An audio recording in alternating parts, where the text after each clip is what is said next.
Smart Talks vous est présenté par Circle, powered by Square.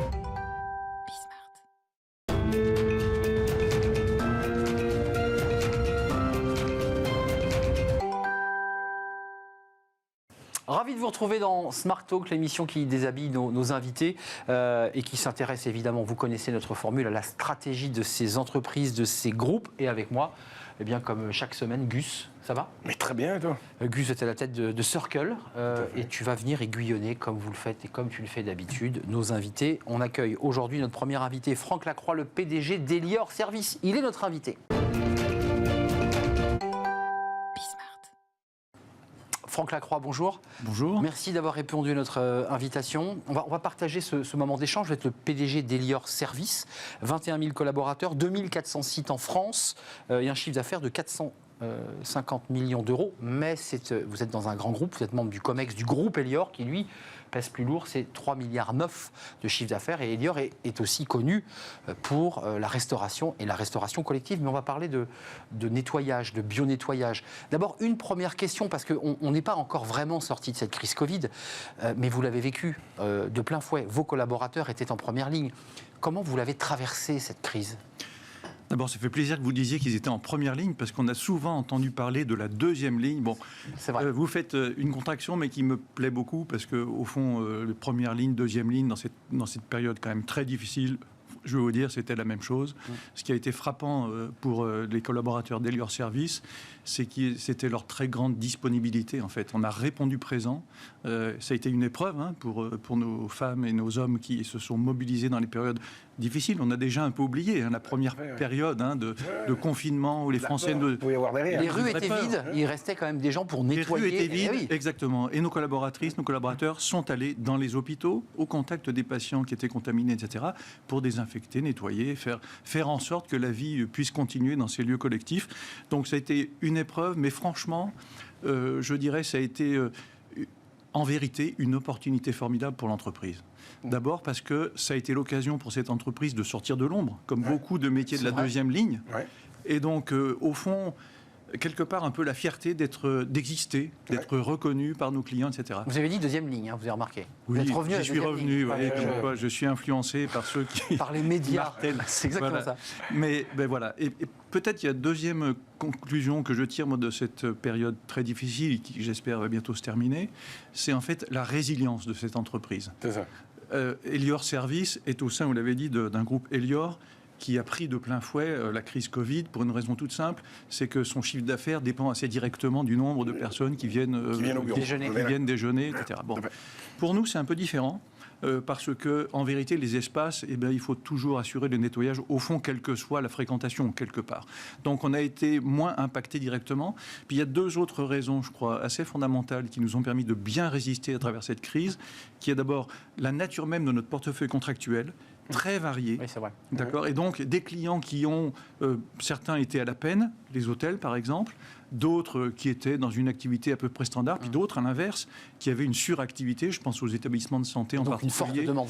Donc, voilà. Du coup, l'un dans l'autre, en termes de chiffres, le Covid, il est venu un peu saquer quelques chiffres, mais il a donné des opportunités en termes de croissance. Pour nous, ça a été... on a compensé, en gros. Les pertes ont compensé les gains. Et il y a le portefeuille contractuel, bien sûr, mais il y a aussi la très grande réactivité de nos équipes qui ont su, au moment où l'activité baissait, inventer à une réactivité spectaculaire, en fait, des nouveaux procédés de désinfection certifiés Covid, etc. Donc, on a créé, par la réactivité, la proximité avec nos clients, un business qui a permis de compenser la perte. Et du coup, est-ce que vous avez été un peu au chevet de vos clients qui avaient des frais fixes qui étaient colossaux sans que le business fonctionne, et qu'avec des boîtes comme vous, c'est des contrats qui sont annuels, voire pluriannuels, et de se dire, bon, ok, on va faire un effort, on va mettre les factures de côté pendant quelques mois. Comment ça s'est passé? Oui, ça s'est passé comme ça. Il y a eu des négociations dans la proximité, dans l'intelligence et le partenariat, et qui, pour tout vous dire, pour être totalement honnête, se sont faits dans les deux sens. C'est ça. C'est-à-dire, parfois, nous-mêmes avons été amenés à prendre des décisions contractuelles pour aider nos clients qui étaient en difficulté. notamment dans le monde des loisirs, des grands clients.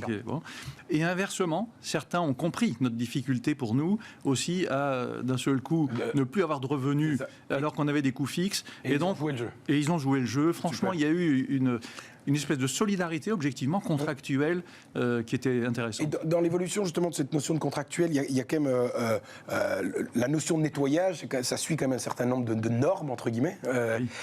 Enfin, il y a même pas, on peut enlever les guillemets. Et du coup, maintenant qu'avec ce Covid arrive, est-ce que c'est un métier qui va du coup, vu qu'il y a de plus en plus de normes, on sait que plus il y a de compliance, moins on fait de marge, parce que c'est des choses en tout cas absorbées pendant un certain nombre de temps. Est-ce que c'est vraiment venu disrupter le métier, ou bien en fait on a rajouté 3 lignes et ça se passe? Permettez-moi de rebondir sur ce que vous dites. Plus il y a de normes, moins on fait de marge. Je ne suis pas sûr. Je vais vous dire, ça se discute en tous les cas largement, et je vais vous dire pourquoi je pense ça. Parce que notre activité de nettoyage, de propreté, en vérité, avant la crise Covid en tous les cas, elle était vécue comme une activité de commodité, drivée par le prix. Les gens considèrent que... Le mieux 10 ans ou le moins 10 ans. Bon, alors, on peut dire qu'il y a peu de normes, il y a peu de trucs. Bon, tout ça n'est pas grave, on nettoie parce qu'il le faut. Bon, on a terminé. Mais donc, au fond, et c'est tout l'objet de la transformation que je suis venu lancer chez Elior Service, c'est de dire... Une revalorisation du métier, quoi. Une énorme revalorisation du métier. On est dans un marché qui est de commodité qui est dravé par le prix et qui fait que les prix sont à la baisse, à n'en plus finir, dans une compétition qui est énorme. Parce que dans ce marché-là, il y a 14 000, 15 000, j'ai oublié le chiffre précis, d'entreprises. Complètement. C'est un truc. Il y a 16 milliards d'activités, mais il y a 14 000 boîtes, très peu de barrières à l'entrée, et voilà. Complètement. Et c'est ça, en fait. C'est qu'en fait, les normes qui sont venues se mettre viennent mettre des barrières à l'entrée et du coup, la revalorisation du métier. En tous les cas, certains sauront saisir cette opportunité pour revaloriser ce métier-là. C'est complètement l'objectif que je vise. Sans garder ce fil rouge de première et de deuxième ligne, c'est des métiers qui finalement ont été visibles alors qu'ils étaient des invisibles parce que la crise Covid, parce que les rues étaient vides et qu'on voyait la marque Elior qui circulait dans nos rues. Ça pose aussi la question de la revalorisation, je dirais, de ces métiers. C'est vrai que ces métiers de nettoyage, ce n'est pas les métiers les plus valorisants. Comment vous faites pour justement attirer des collaborateurs, pour leur dire « venez, ça a du sens », alors que c'est parfois des métiers extrêmement difficiles et peu valorisés, et parfois mal rémunérés? Oui, souvent. Pour être honnête, on sait que c'est des métiers qui attirent du personnel qui n'est souvent pas qualifiés. C'est des personnes qui sont d'abord, pour 80% chez nous, sont des femmes. Et c'est un métier qui a des contraintes. On le sait, des contraintes horaires. On travaille en fait souvent finalement en temps partiel la nuit, si je caricature. Voilà, décalé, dans des conditions, dans tous les cas décalées. Donc c'est des conditions évidemment difficiles. Mon projet, fondamentalement, c'est de transformer tout ça en profondeur. Parce que la crise du Covid nous en a donné en fait, l'occasion extraordinaire, une espèce d'alignement des planètes là qui est spectaculaire. Et cette transformation, en gros, ça consiste à dire ok, je suis sur un marché de commodité drivé par le prix, je veux me placer sur un marché qui crée de la valeur chez nos clients. C'est quoi le marché qui crée de la valeur chez nos clients? C'est d'apporter, pour moi, c'est le leitmotiv, c'est ça, c'est d'apporter en fait une solution pour gérer le risque sanitaire dans les lieux de vie collectifs. Et au fond, c'est un truc qui est fantastique, parce qu'aujourd'hui, je m'occupe des bâtiments, je nettoie les bâtiments. Demain, je m'occuperai des personnes qui occupent les bâtiments. Et mon sujet, c'est de dire, je vais vous apporter une solution de maîtrise du risque sanitaire, rendre possible à nouveau la vie collective. C'est l'humain qui C'est l'humain qui est dedans, et ça change tout. Oui, complètement. Une toute petite parenthèse, parce que il y a un petit sujet d'actualité, je voulais voir si ça touche un peu ton image, parce qu'on parle d'image. Orpea. Comment est-ce qu'on s'adresse donc pour rappel pour les téléspectateurs, Orpea qui est ce grand groupe de maisons de repos où il y a un scandale actuellement sur la manière dont les EHPAD sont gérés. Est-ce que tu dois bouger quelque chose chez toi là-dessus ou bien comment ça se passe? Alors, d'abord, nous sommes présents. La moitié de notre business chez Elior Service, c'est dans le monde de la santé. Donc, on est on n'est pas n'importe quelle entreprise de propreté, on est spécialisé dans des lieux compliqués, très exigeants. Hôpitaux, cliniques, services de soins, de récupération. Les EHPAD, j'avais presque envie de dire hélas, on n'y est quasiment pas. Et en particulier chez ces grands groupes, Orpea et d'autres, Nous n'y sommes pas pour une raison toute simple, c'est que leur stratégie à eux, c'est d'internaliser Tout à fait. pour avoir du personnel probablement un peu polyvalent, en tous les cas qui voilà. Et en fait, et donc ça va peut-être ça va peut-être ouvrir un pan de business qui doit se réguler parce qu'il y a des. Je pense qu'il va se passer en effet des choses. C'est ça. En tous les cas, moi je ne donne strictement aucune leçon, mais je Non, simplement la on chose s'entend bien, suivante, on s'entend bien. c'est que je pense que la propreté, l'hygiène, la désinfection, c'est un métier. C'est ça. C'est un métier et qui a des contraintes, qui nécessitent de la formation, de la rigueur, un système de management. Les personnes qui sont dans ce métier-là méritent d'avoir des perspectives de carrière, d'évolution, etc.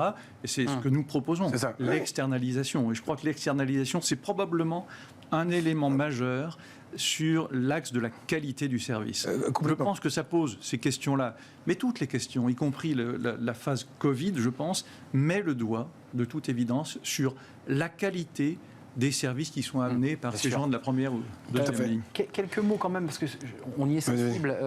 Vous utilisez des milliers de litres, puisque vous évoquez ces produits chimiques de nettoyage qui sont utilisés par les collaborateurs.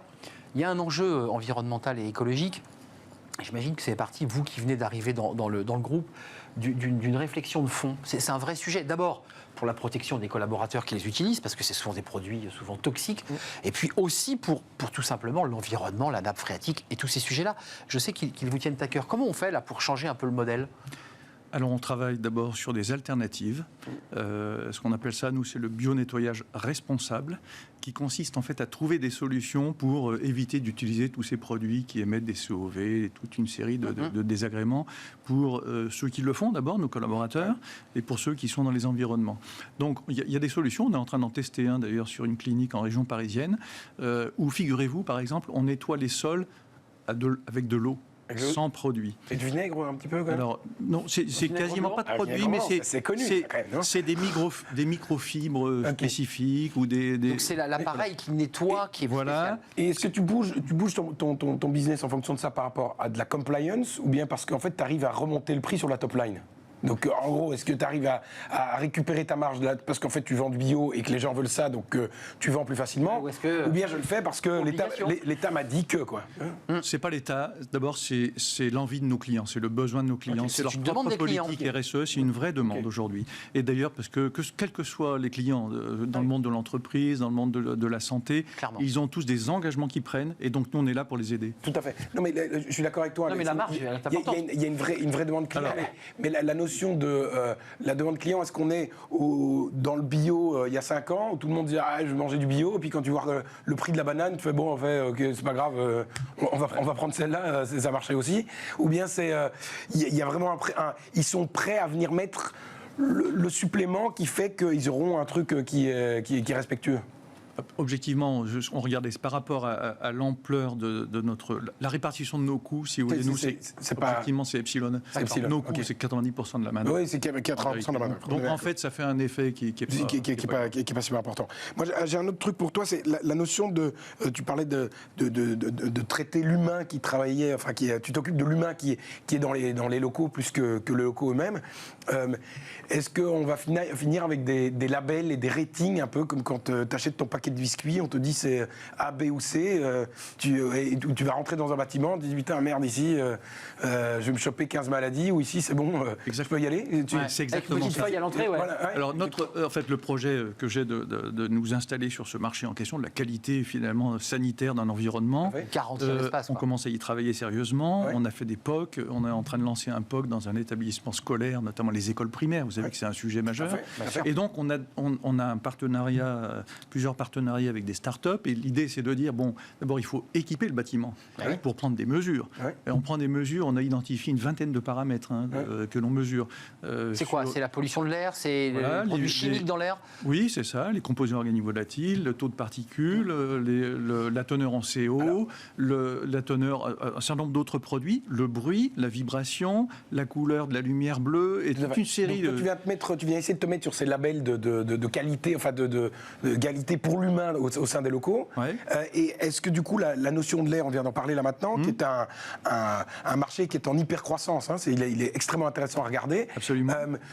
Toi aujourd'hui, tu sors de la notion de je viens nettoyer, je m'arrange pour que l'humain soit au mieux dans ses locaux. C'est-à-dire que tu viens. Est-ce que le Elior Services de demain, c'est dépolluer l'air aussi? Et oui. Ouais, okay. L'Elior Services de demain, Tout, donc. c'est intégrer un environnement sanitaire autour des gens qui évoluent dans un lieu collectif. C'est ça. Donc c'est intéressant parce que ça veut dire que, au fond, au-delà de notre activité de base, on va y intégrer de l'expertise, Tout à fait. de la technologie. On fait rentrer le sanitaire dans le smart building. Tout à C'est fait. ça l'idée. Complètement. Mais ça vous oblige à switcher, excusez-moi, entre les personnes qui nettoient d'une manière traditionnelle avec la serpillière et le seau et des gants, Ouais. et les techniciens qui viendront dans des écoles. Ouais. Votre recrutement et la stratégie, vous allez forcément un peu la faire évoluer, automatiquement. C'est génial. Exactement. Vous êtes dedans déjà, là? On commence bien sûr à y réfléchir. On a une chance chez Elior Service, c'est qu'on a une division qui s'occupe du facility management. Ouais. C'est pas énorme en taille, ça fait 25 millions d'euros de chiffre d'affaires, c'est chinois, mais on a la compétence. C'est ça. Donc on a la compétence pour faire le pilotage. Et l'idée, c'est de dire, OK, les bâtiments, on va les équiper de ces capteurs. On va mettre un centre de supervision à distance qui nous permettra de piloter toutes les informations en temps réel et d'intervenir sur nos prestations de maintenance. Nous, aujourd'hui, comment ça marche? On fait le nettoyage tous les jours de la même manière. C'est-à-dire que c'est programmé à l'avance, ça a été négocié avec le client, on sait que le lundi, on fera 6 telle heures. Demain, on fera plus ça.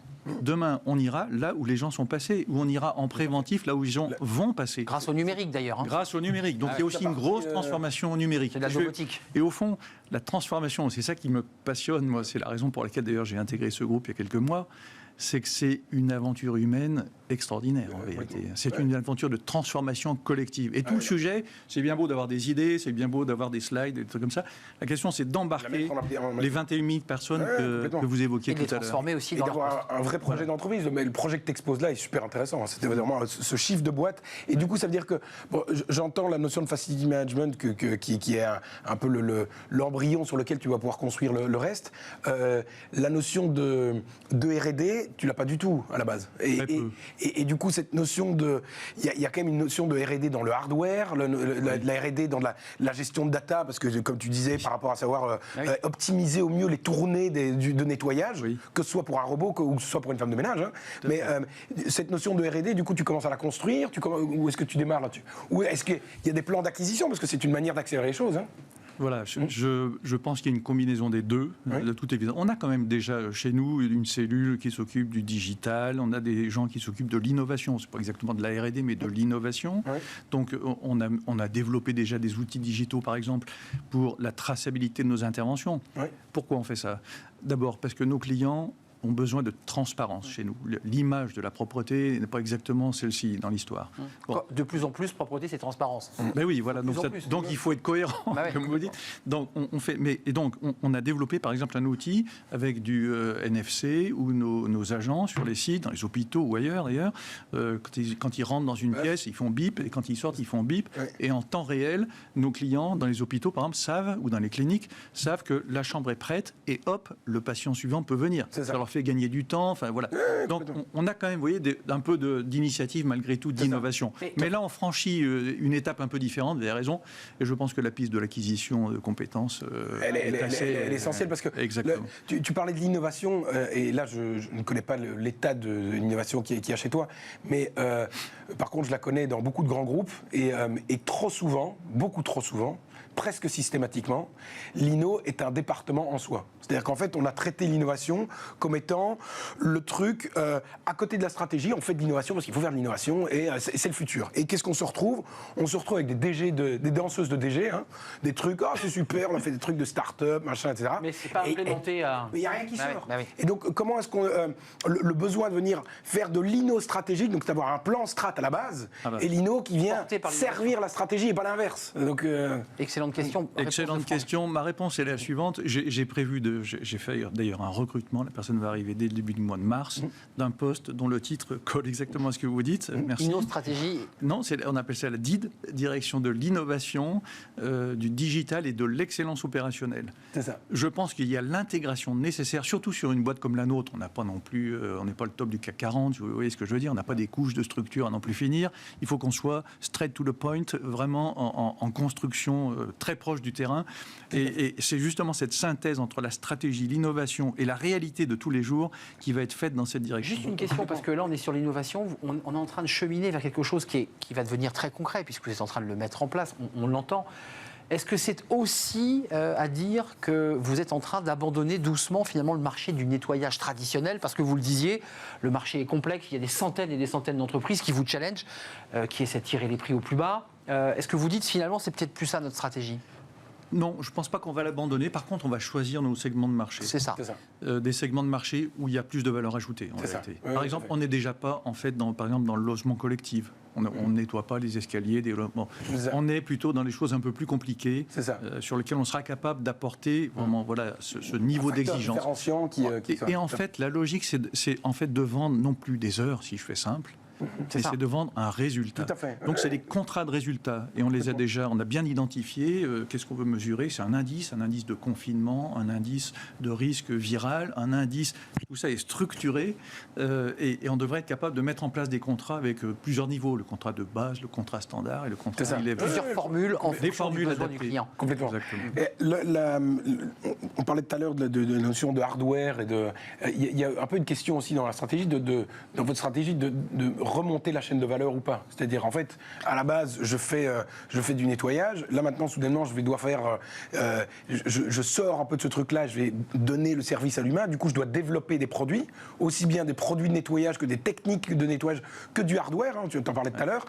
Est-ce que ces trucs-là, en fait, il n'y a pas un asset qui va se développer au fur et à mesure, qui est où je viens remonter un peu ma chaîne de valeur, et parce que c'est pas là, donc je vais devoir le faire. Et si je le fais, ça peut être utile. Ben oui, d'autant que les choses n'existent pas en vérité. Exactement, tout à fait. Donc on est collectivement tous en train de construire ce truc-là. Autour d'ailleurs, quelque part, je lisais il y a quelques jours le dernier plan santé-environnement. On voit bien que quand on lit ce document-là, tout le monde est en train d'essayer de comprendre ce qui se passe, de voir dans quelle étape on va se positionner. Donc oui, vous êtes dedans alors, finalement, vous êtes en phase avec ce plan santé-environnement. Je suis dedans, complètement. Je pense, c'est un peu nouveau, il faut le dire, voilà, mais je pense qu'on a vraiment notre place. Et d'ailleurs, pour une autre raison, parce qu'il y a aujourd'hui, il y a des bureaux d'ingénierie qui travaillent sur la question des risques sanitaires. Bien sûr. Ils ont commencé d'ailleurs à exister à l'époque de la Légionelle, vous vous rappelez de ça? Oui, tout à fait. Moi, je connaissais bien, puisque j'étais à l'époque chez Dalkia, j'étais président de Dalkia, et bon, on a compris d'un seul coup que quand on vendait de l'eau chaude sanitaire, on avait un risque sanitaire associé. Et oui, parce que dedans, dans l'eau, il pouvait... Bon. Ouais. Mais là, en fait, ces cabinets d'ingénierie, ils sont là pour donner des conseils. Nous, notre chance par rapport à eux, c'est qu'on est déjà chez les clients. Bien sûr. On a 21 000 personnes dans tous les sites. Donc pour développer ça, on va être beaucoup plus concret, beaucoup plus rapide. Alors, sur la partie de remonter la chaîne de valeur, il y a un autre aspect. Tu parlais tout à l'heure des collaborateurs qui pouvaient biper à chaque fois qu'ils rentraient dans une salle. Est-ce qu'il y a des réflexions avec des boîtes de BTP? C'est-à-dire que se mettre en amont du truc, c'est de se dire, en fait, ce bâtiment, à un moment, c'est de la domotique, il va falloir que je vais devoir faire le truc. Le BIM. C'est le BIM. Exactement. Comment est-ce que moi, je vais m'impliquer dès le départ à la construction pour pouvoir optimiser mon produit, mon service? Vous avez vu, il part loin là. Il part très très loin. Non, on n'y est pas encore. Je vais être honnête, mais c'est essentiel. Oui, tout à fait. La question est fondamentale parce qu'au fond, si on rate la porte du BIM, elle n'est pas encore présente aujourd'hui, mais elle s'inscrit. Donc, je vous le disais, c'est ça, c'est faire rentrer nos activités dans le smart building. Smart building, il y a les buildings existants, mais il y a ceux en construction. Et puis au-delà de ça, même sur les buildings existants, il y en a qui sont en train de les digitaliser. Gare et Connexion a décidé de lancer un regardeur nature, le BIM dans toutes ces gares. Non, complètement. Et le risque en fait du truc, c'est que c'est le fait de ne pas y aller, il y a une chose, mais c'est le fait que le BTP redescende vers chez toi. Oui. Parce que le BTP, il y a un moment, il commence un peu à en avoir ras-le-bol. C'est-à-dire que le mec, il construit un bâtiment, et puis c'est son bâtiment, et puis tu as le bâtiment qui va vivre pendant 35 ans, et il y a tout le monde qui va sucrer dessus. Et donc, les boîtes de BTP que je connais, qui sont en train de réfléchir pour se dire, vous êtes sympas les mecs, mais moi, je vais quand même essayer de tirer un peu le trait pour profiter de bâtiments un peu plus longs.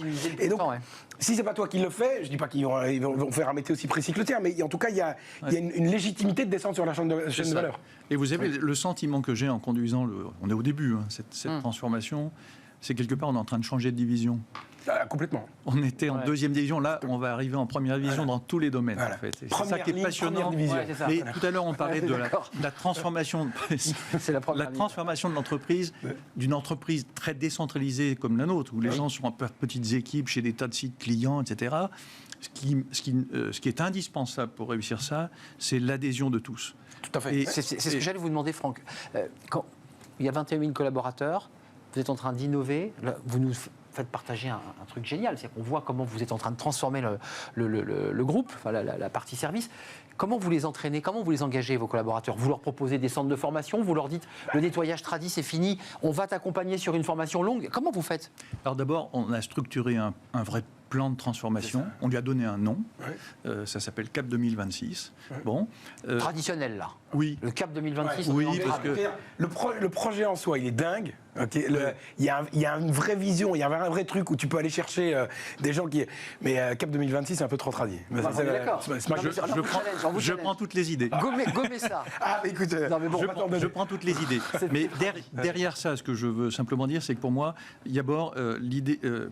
Pour faire mobiliser tout le monde, il faut déjà faire partager notre objectif, la mission. Bien sûr. Et aujourd'hui, notre mission, c'est de nettoyer les sanitaires des bâtiments. Bon, franchement, quand vous rentrez chez vous, vous n'avez pas envie de raconter ça. Ah, exactement. Demain, ils vont dire, moi, je suis là pour garantir la sécurité sanitaire dans les lieux collectifs. Des infirmières. Ça a déjà plus d'allure. C'est vrai. Je veux dire, quand j'étais chez Dalkia, je parlais de ça tout à l'heure, j'ai passé beaucoup d'années de ma vie à travailler là-dedans. En fait, qu'est-ce qu'on a fait? On a transformé des gens qui étaient des chauffagistes, qui vendaient des litres de fuel et des heures de dépannage de chaudière. Aujourd'hui, ils vendent des économies de CO2, des certificats d'économie d'énergie, et quand ils rentrent chez eux, ils sont fiers de le dire. Et ça a transformé la boîte. On va faire la même chose chez Elior Service. La mission. Le deuxième truc, c'est la stratégie, faire comprendre la stratégie. Exactement. Et là où on va. Oui. Et donner un projet, parce que c'est ça qui est intéressant, c'est que les gens aujourd'hui, ils rejoignent plus une boîte. Hein. Avant, tu voulais bosser chez L'Oréal, chez Coca, chez Danone, etc. Aujourd'hui, les gens ne rejoignent plus de boîte, mais un projet. Quoi. Voilà. Et donc, deuxième truc que je crois important pour que ça marche, c'est montrer la force du collectif. C'est ça. Parce que nous, on est une boîte avec 20 000 personnes et on a comme concurrents des boîtes avec 200 personnes parfois. Pourquoi on est plus fort quand on est 20 000? C'est quoi? Qu'est-ce qui se passe? On est plus fort parce qu'on est ensemble avec des projets. Donc on a structuré 6 grands projets complets qui couvrent tout le scope d'une entreprise. Et ensemble, on s'est fixé des feuilles de route avec des délivrables mois par mois, des choses comme ça. Jouer ensemble. Et puis le troisième point, alors celui-là, pour moi, c'est le plus important, en vérité. Parce que ces boîtes de nettoyage, et Dieu sait qu'Elior Service est vraiment une très belle boîte au milieu de cet océan de boîtes très diverses, en vérité. Petite boîte, oui. Bon, il y a quand même une logique de pyramide, et quand on est sur le terrain, on exécute, point. Bon, je caricature à peine. Hein. Là, moi, je pense qu'il faut inverser ce raisonnement-là. C'est un peu bateau de dire ça. Faire remonter. Mais ça l'est beaucoup moins de le mettre en œuvre. C'est faire le bottom-up. Faire en sorte que les gens, les responsables de secteur sur place, les chefs de site, les responsabiliser, soient responsables, prennent des initiatives. Et donc, je leur ai demandé de faire, d'ici le mois de juin prochain, leur projet d'équipe, qui se nourrit du projet global, mais qui part de l'initiative des gens. Et qui viendra nourrir le projet global. Voilà. Alors, je peux vous dire que c'est compliqué dans une boîte comme la nôtre, parce que on n'est pas riche en structure, on est la tête un peu dans le guidon souvent, etc. Mais quand on fait lever la tête et qu'on a un objectif à long terme, franchement, on arrive à mobiliser les équipes. Merci Franck Lacroix. Une toute dernière. Non, très court, parce qu'on va déborder. Oui, très courte. T'es au COMEX de chez Elior. Oui. Tu te dévies vers le service, ça va aller? Il n'y aura pas avoir une guerre des chefs à 6 plumes qui vont commencer à se tirer les plumes? Bon, je ne pense pas. Moi, j'ai fort à faire dans mon sujet. Ah, ok, ça. Et en mot de conclusion, on dirait que Franck Lacroix est en première ligne, en tout cas dans cette bataille. Pour rester totalement cohérent avec la première ligne, qui n'est pas la deuxième ligne. Merci d'être venu sur notre plateau. Franck Lacroix, PDG d'Elior Service, un des business du groupe Elior. Merci. Merci à vous et à toi, Gus de Circle. Merci à vous qui nous regardez, qui êtes fidèles et qui réagissez d'ailleurs sur les réseaux sociaux. À très bientôt. Smart Talks vous a été présenté par Circle, powered by Square.